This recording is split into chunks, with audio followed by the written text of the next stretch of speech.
आज हम इस प्रोग्राम में सीखेंगे कि कैसे जावा के थ्रू हम लीनियर सर्च परफॉर्म करा सकते हैं, यानी कि लीनियर सर्च का प्रोग्राम हम जावा के थ्रू सीखेंगे। तो सबसे पहले हम अपने पैकेज को इंपोर्ट कराते हैं, इंपोर्ट java.util.scanner, और फिर देन हम class name class linear search, क्योंकि लीनियर सर्च का प्रोग्राम बना रहे हैं तो उससे रिलेटेड नाम मैंने रख लिया लीनियर सर्च। देन हम मेन फंक्शन बनाएंगे public static void main string args। तो ये हमारा मेन फंक्शन है, ये पब्लिकली डिफाइंड है, स्टैटिक है, यानी थ्रू आउट द प्रोग्राम इसकी कोई भी वैल्यू चेंज नहीं होगी, यानी कि बिना और जावा में बिना वॉइड मेन के हम कोई भी प्रोग्राम रन नहीं करा सकते एक्सेप्ट स्टैटिक ब्लॉक। तो स्टैटिक ब्लॉक को मैं आपको बाद में एक्सप्लेन करूंगा कि स्टैटिक ब्लॉक क्या होता है। देन यहाँ पे हम लीनियर सर्च समझते हैं। देन अब हम स्कैन इंट cn और सर्च एरे, ये हमने इंटीजर टाइप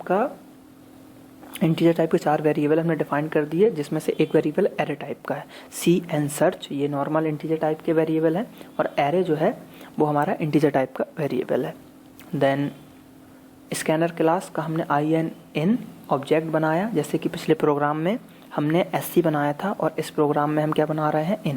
तो इस टाइप से हम किसी भी स्कैनर क्लास का कोई भी ऑब्जेक्ट बना सकते हैं जो आपको सूटेबल लगे। sc ne आप अपना नेम ले सकते हैं, अल्फ़ाबेट से कुछ भी ले सकते हैं, जो आपको सूटेबल लगे वो आप ऑब्जेक्ट बना सकते हैं।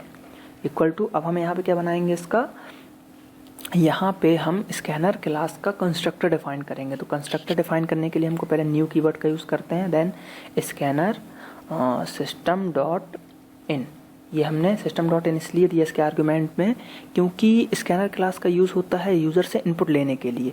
तो यहाँ पे यूज़र इनपुट देगा कीवर्ड के थ्रू, तो कीवर्ड के थ्रू इनपुट लेने के लिए हमको सिस्टम डॉट इन का यूज़ करना पड़ता है। Then system dot out dot println enter number of element, यानी कि एलिमेंट कितने नंबर ऑफ एलिमेंट आपको एरे में एंटर कराने हैं वो यहाँ पे हम यूज़र से लेंगे number. Then n equal to, अब n जो हमने ऊपर वेरिएबल बना रखा था उसमें हम इनपुट को लेंगे। तो in ऑब्जेक्ट बनाया था स्कैनर का, डॉट नेक्स्ट इंट। तो ये नेक्स्ट इंट एक मेथड या फंक्शन आप बोल सकते हैं। तो ये क्या करता है कि यूज़र जो भी वैल्यू देगा तो जो इंटीजर वैल्यू होगी उसको n में डिफाइन कर देगा, यानी कि ये सिर्फ ये सिर्फ नेक्स्ट इंट जो है इंटीजर वैल्यू को ही सिर्फ स्टोर कराता है, कैरेक्टर को नहीं करा सकता, फ्लोटिंग को नहीं ले सकता, ये सिर्फ इंटीजर वैल्यू को लेता है। Then array new int.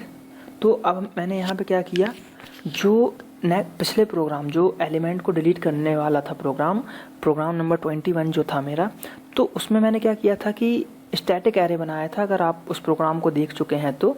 और इसमें मैं क्या कर रहा हूँ, यहाँ उस प्रोग्राम में मैंने क्या किया था कि न्यू इंट की जगह पे, न्यू इंट में n की जगह पे मैंने 100 साइज दे रखा था, तो एरे का साइज 100 हो गया था। लेकिन यहाँ पे मैंने क्या किया, इंट में n दे दिया, यानी कि एरे हमारा डायनेमिक हो गया। अभी एरे की कोई साइज नहीं है, जैसे ही यूज़र n की वैल्यू एंटर कराएगा, जैसे 5, 6, 7 कुछ भी, तो वो क्या करेगा, उतनी साइज का हमारा एरे क्रिएट हो जाएगा। तो इस टाइप के एरे को हम डायनेमिक एरे बोलते हैं।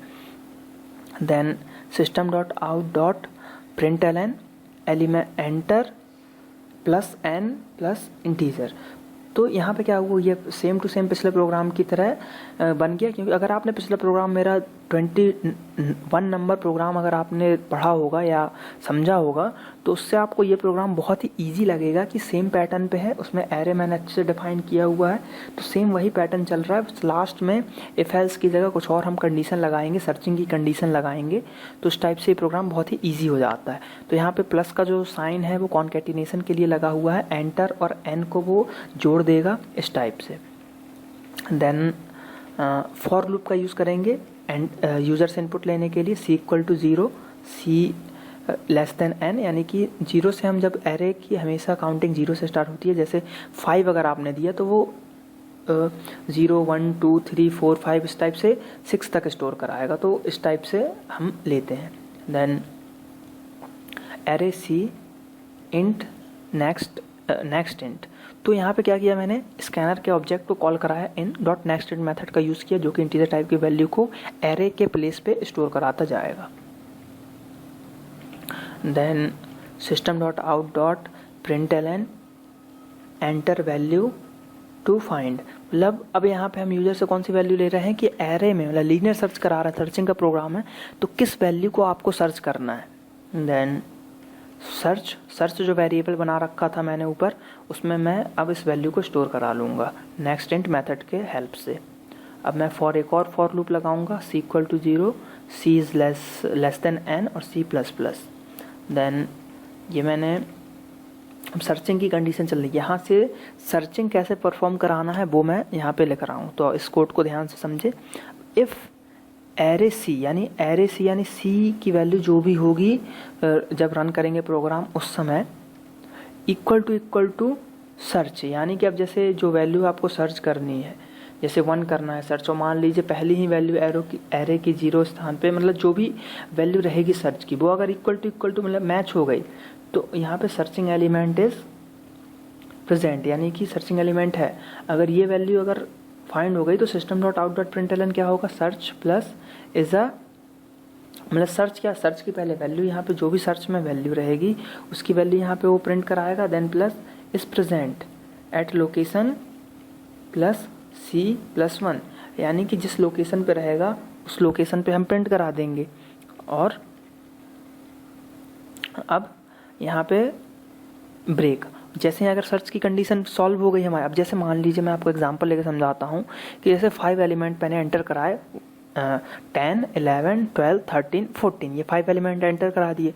तो अब यहाँ पे क्या होगा, अब प्लेस C0 पे मेरे पास कौन सा एलिमेंट है, हमने 10 किया था 10, फिर प्लेस 0 के बाद 1 जब हो जाएगा तो 1 पे 11, फिर 2 पे 12, इस टाइप से। अब मुझे सर्च करना है कि 14 इसमें है कि नहीं, तो अकॉर्डिंग टू मी 14 अपने प्रोग्राम के हिसाब से पोजीशन नंबर 5 पे रहेगा।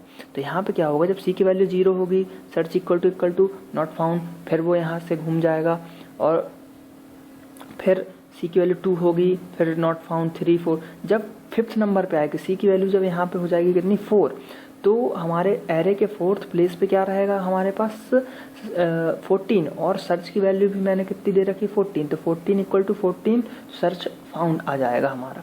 इस टाइप से ये वर्क करेगा। देन इफ़ के बाद मैं एक और इफ़ लगाऊंगा, C इक्वल टू n, अगर C की वैल्यू n के वैल्यू के अगर बराबर हो जाती है तो सर्चिंग एलिमेंट इज एब्सेंट। मतलब अगर C की वैल्यू जैसे 5 थी, अब n की वैल्यू भी 5 हो गई, इस पर कुछ मिला ही नहीं हमको, तो searching element is absent. System dot out dot println is not present in the array. अब हम इस प्रोग्राम को क्या करेंगे, पहले कंपाइल करेंगे देन रन करेंगे। तो अब कंपाइल करता हूँ मैं इस प्रोग्राम को, कंपाइल किया देन एग्जीक्यूट किया, तो एंटर नंबर ऑफ एलिमेंट 5, वही मैं एग्जांपल लेता हूँ 10, 11, 12, 13, 14। तो अब जैसे मैंने 14 का एग्जांपल लिया था कि 14 को फाइंड करता है, तो 14 किया, तो ये एरे के हिसाब से किस पे होगा, एरे के हिसाब से ये पोजीशन नंबर 0, फिर 1, फिर 2, फिर 3, फिर 4, तो ये पोजीशन नंबर 4 पे होगा और सर्च फाउंड होगा। तो ये देखिए 14 is search plus is present at location, मैंने लिखा था, तो सर्च की वैल्यू 14 हो गई, तो 14 इज प्रेजेंट एट लोकेशन 5, तो ये लोकेशन 5 पे हो गया, 1, 2, 3, 4, 5। ये जो 5 प्रिंट करा रहे से एरे के हिसाब से 0, 1, 2, 3, 4 पे है, लेकिन एरे के हिसाब से है, लेकिन यूज़र के हिसाब से, यूज़र तो इसको 1, 2, 3, 4, 5 लेगा, उस हिसाब से ये 5 प्रिंट कराएगा। तो इस टाइप से आप सर्चिंग का मतलब लीनियर सर्च को परफॉर्म करा सकते हैं। Thank you.